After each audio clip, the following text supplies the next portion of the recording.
Hello, Ned. Hello, I'm Ned. This is Lee. Yep. And we have watched another movie. Yeah, tell them all about it. Well, we watched My Favourite Martian.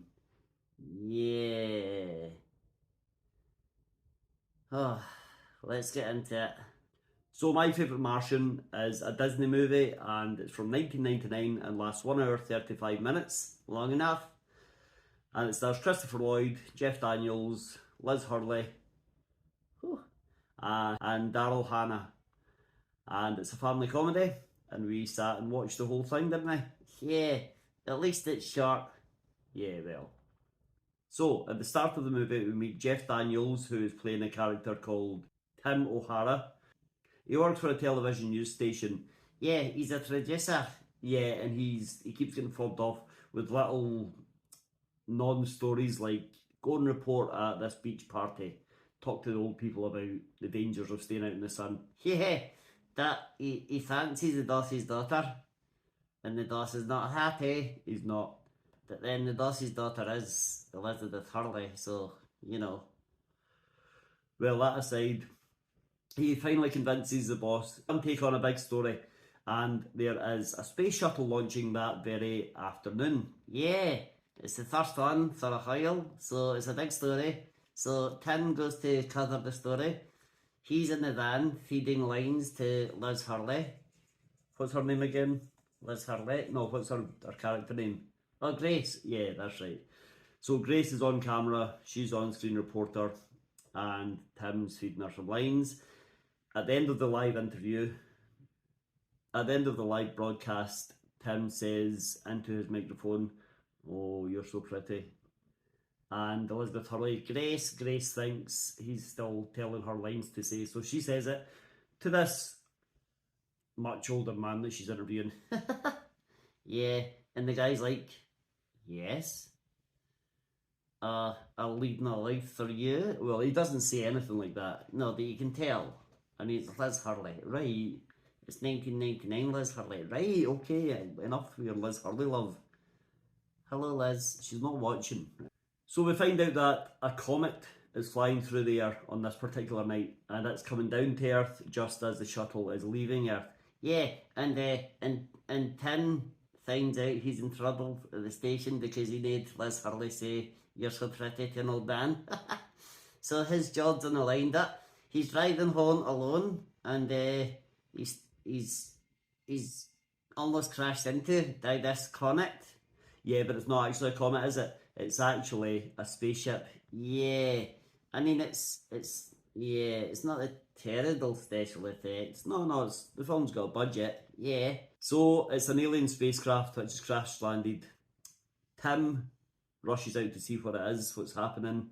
He can't find anything. No, because the rocket's been shrunk down. Yeah, and the alien that's inside it is this horrible red thing with 3 eyes. It's horrible. It's not that bad.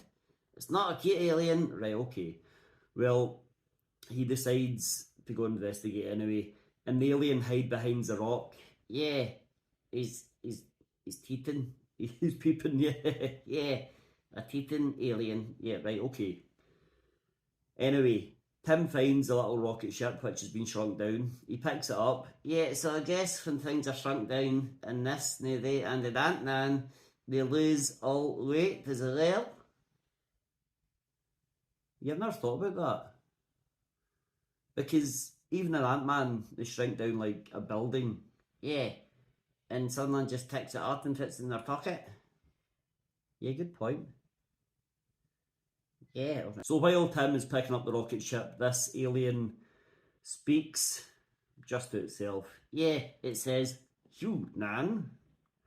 And it transforms into a human, Christopher Lloyd. Yeah.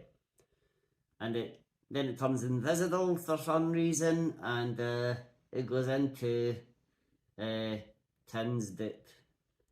Tim drives home, gets to his house. It's quite late at night now. He gets home, he's found out he's been fired from his work via voicemail. Yeah, bit harsh. It is a bit. I mean, it wasn't really his fault. Well, it was, but it wasn't like he made her say it. And to be honest, she should have known not to say that. Listen, she's Liz Hurley, she can do what she wants. Right, okay. Corny.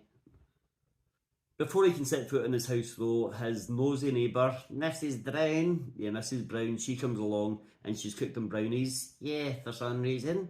And she's annoying and she's nosy and she's interfering, but she's friendly. And I wonder if they'll see her again. Yeah, maybe. She mentions a rummage sale that they're going to have, and she says we're looking for donations for it. Yeah, it's kind of like a jumble sale. Yeah, I think they know that. They don't.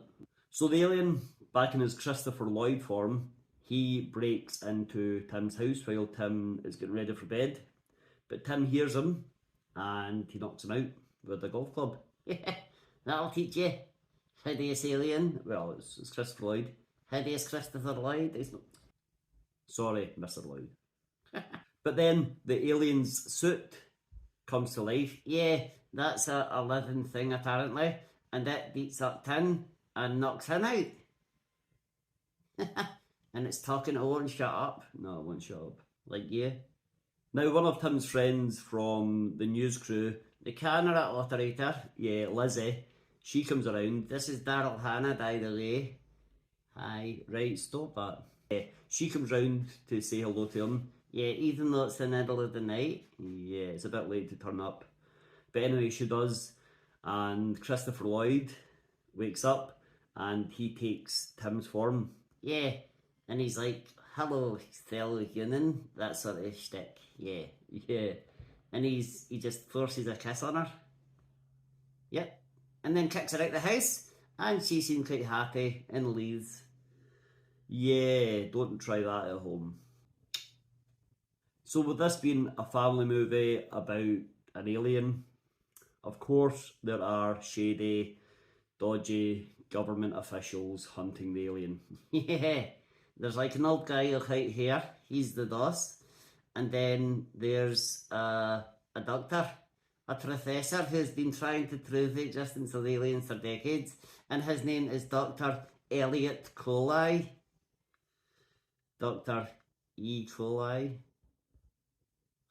Who wrote this? I don't know, but yeah, E. Coli is in charge of another gang of military goons. Yeah, they're all hunting aliens. Get a life, right? They're all investigating the crash site. And at the crash site, they find a cigarette that was used by Liz Hurley. I'll buy it. No. And it's got her DNA on it. I'll definitely buy it. Stop.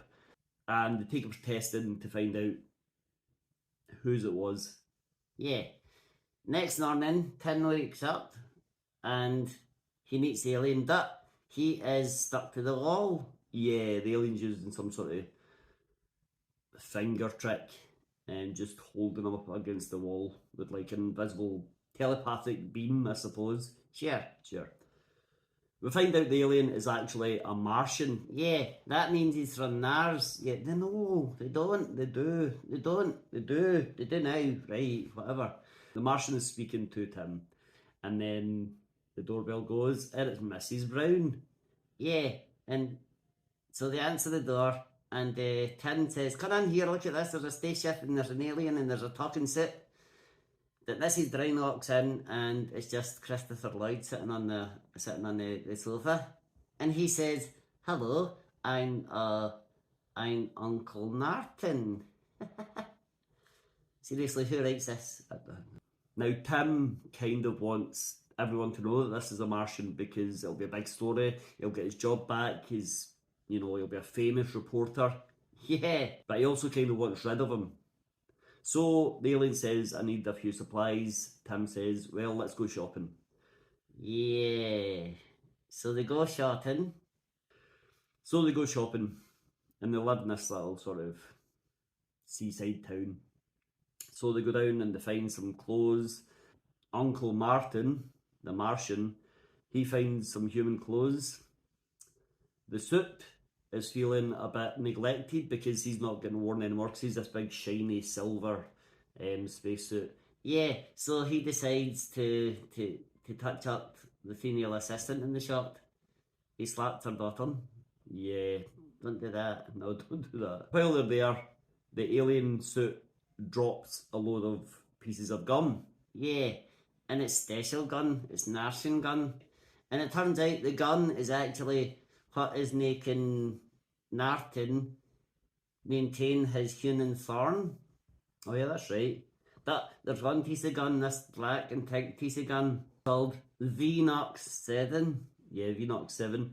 And Martin says, don't ever touch Vnox 7. No. I wonder if that'll come back. Maybe.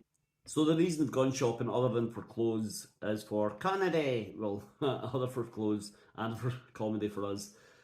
Is because the ship needs repaired. Yeah, so as soon as the ship's repaired, he can leave. He being the Narton, yeah. Now they stop by an area of the beach where a news report is going on with Tim's old crew. Yeah, and Tim steals some recording equipment, some secret filming equipment, little pens that are actually cameras. Yeah, because he still wants the story of a Martian in his home. Yeah, and then while that's happening, Lizzie says, we should just be friends. We shouldn't have kissed. And Tim doesn't know what she's talking about. Yeah, he's very confused. But then Grace is sitting having another cigarette. You shouldn't smoke. No, you shouldn't. But she's sitting on another cigarette. And Dr. E. coli and his goons turn up and they sort of kidnap her. Yeah, bring her to me. No. So that night, Martin goes for a bath. Yeah, he's in his alien form, so he's having a bath in the hot tub, and he's like covered in salt and bubbles, that he's this big red three-eyed monster thing. So Tin decides to film him. Creep. Well, I don't think he's been creepy. That he's like laughing at his antics. Yeah, he thinks he looks cute or something while he's in the bath. And overnight, he kind of has a change of heart. Tim decides, I just want this guy to get back to his home. I like him. I don't want to report him because they'll put him in a zoo or they'll cut him open or whatever humans do to aliens. Yeah, nothing good. Yeah. At the same time, Grace is being interrogated by E. coli and his goons, and she figures out what's going on, and she figures out Tim has got this Martian. So she says, I'll help you out, Dr. E. coli.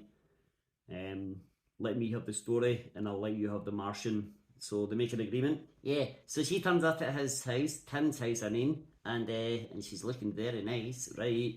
But she turns up and she's acting all seductive, and she gives him a big kiss, yeah, and she says, I hope you can forgive me.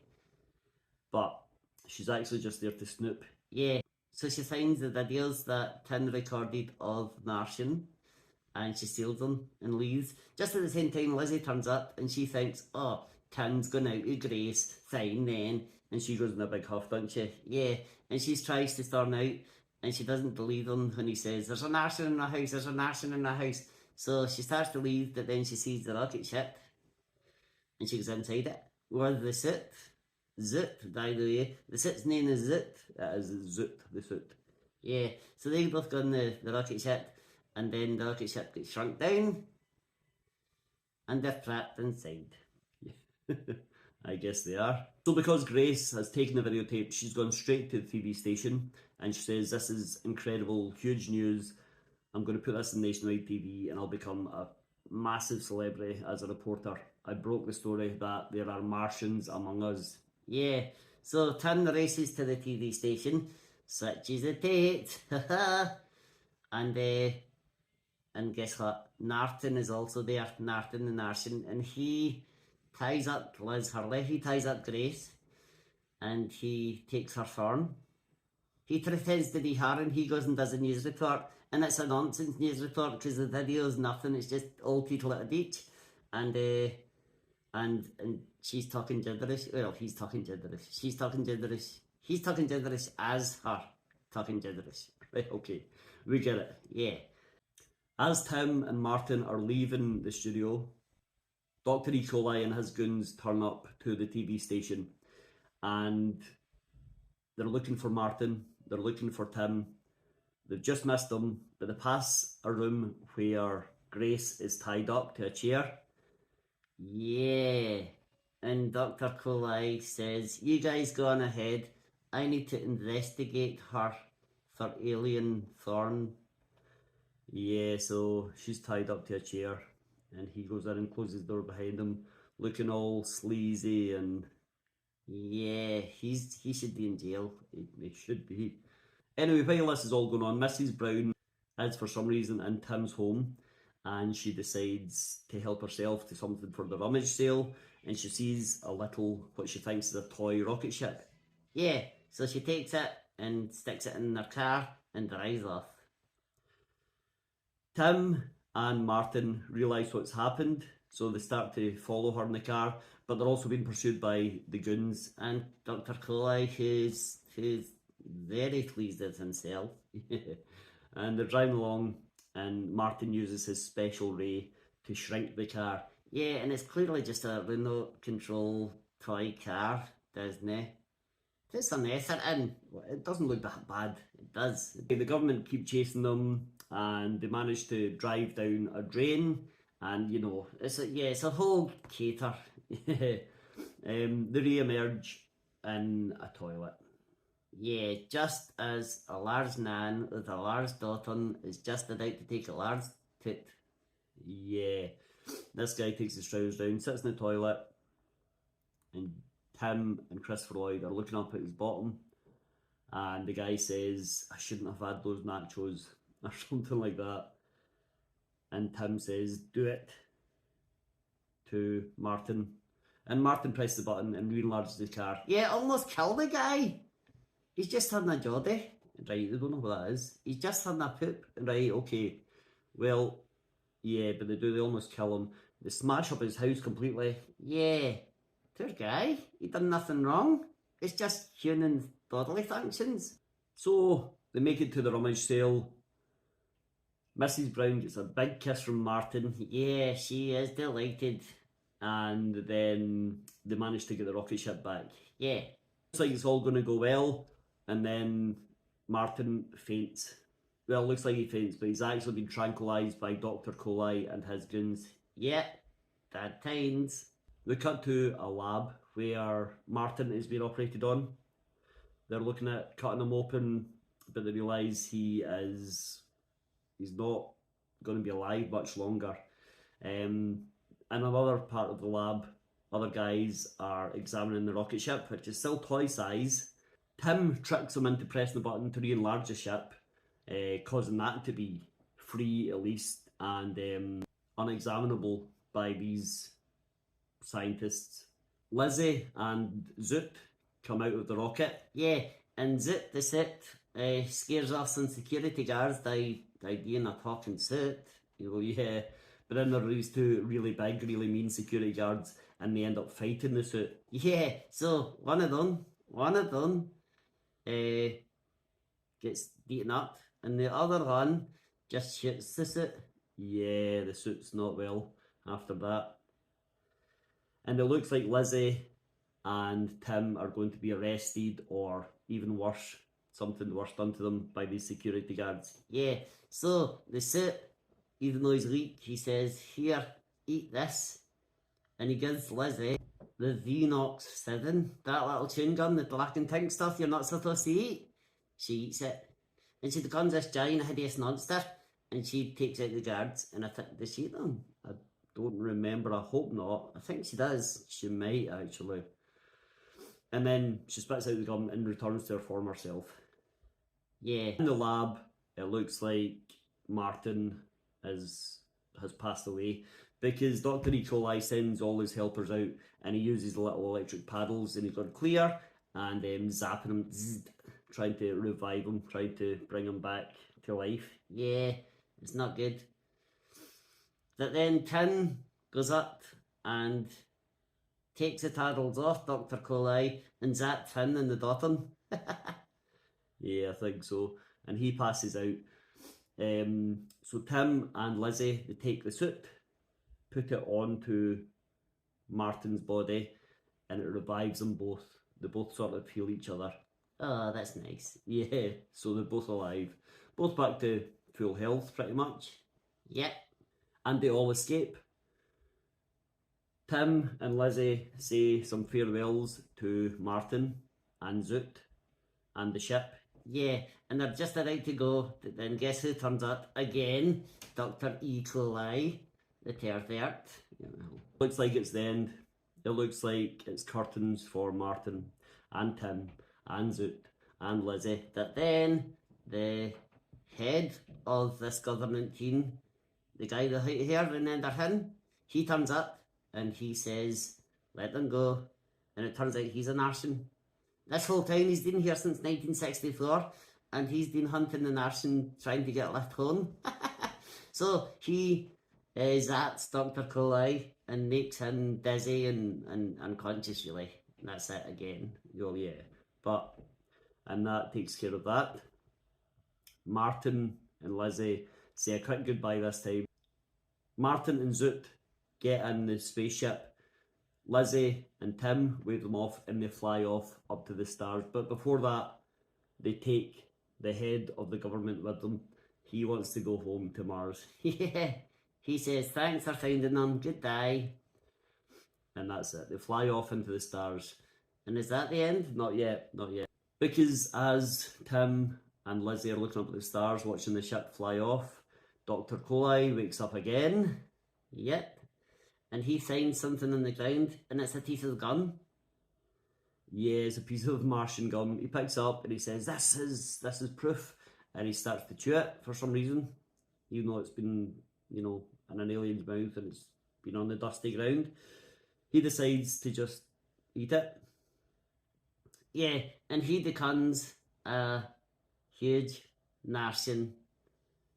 He's one of those disgusting things with 3 eyes and red skin. And then that's when his goons actually show up. Yeah, that's right. Because they're kind of trailing behind. So they've turned up and they see him, but they think it's a Martian, so they capture him and take him away to experiment on him.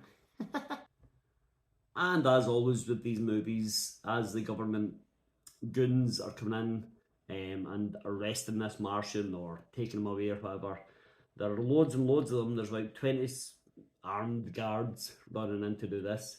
And Lizzie and Tim just walk through them unscared, unmolested, unbothered, without suspicion. Yeah, and they head home and Lizzie says, listen, we should just be friends. But Tim says, nope, here's a kiss. Yeah, so they end up kissing and end up deciding we can make this work. We can have a relationship. Yeah, that's nice. But then there's a crash in the garden. Tim looks out the front garden window and guess what? The rocket ship's back. Martin says, I've decided to stay. And Zoot says, me too. And it causes all sorts of disruption and chaos. And he says, you need a special bed for me. You need to learn how to stay up all night. Martin, you don't need, Tim, you don't need to sleep. We need this special food. Get me some ice cream, which sends him crazy, you saw earlier in the film. Yeah, it's all hilarity ensuing. And I thought it would end with Mrs. Brown and Martin getting together. But no, it just ends. That's it. My favourite Martian. Well, was it your favourite Martian movie? Well, I think it's the only Martian movie I've seen, so still no. Oh, right, okay. It's okay though. Inoffensive, easy watch. 96 minutes or whatever it was. Yeah, it was alright, yeah. It was quick. Yeah, it's a nicey family movie, I suppose. Doesn't make a lot of sense. Isn't as funny as it thinks it is, but it's something to watch. Anyway, my least favourite Earthling. We have to go. So, hit like, hit subscribe. We'll see you next time. We'll see you next time. Thank you for watching. Nanu, nanu. Goodbye. Bye.